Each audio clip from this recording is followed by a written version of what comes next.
If you want to strengthen those wrist flexors and those wrist extensors, this is how you do it.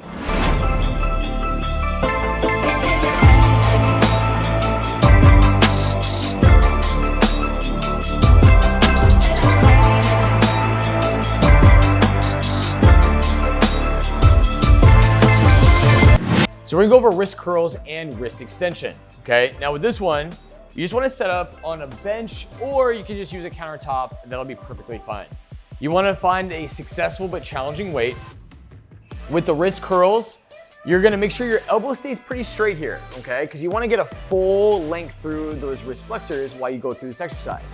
From here, you're gonna kind of release the fingertips just a little bit, and then you're gonna curl, and then flex the wrist. Just like that, and slowly, slowly come on down. Release the fingers.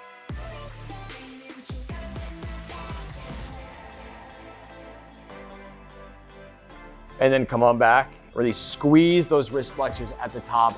Really establish that brain, body, mind, muscle connection. With the wrist extensors, you're going to go palm down. You don't have to release your fingertips this time. And you're going to extend back just like this.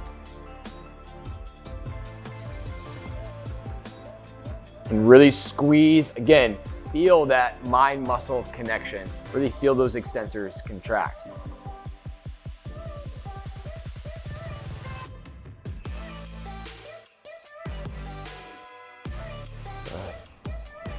Let us know what you think in the comments below, and we'll see you in the next video.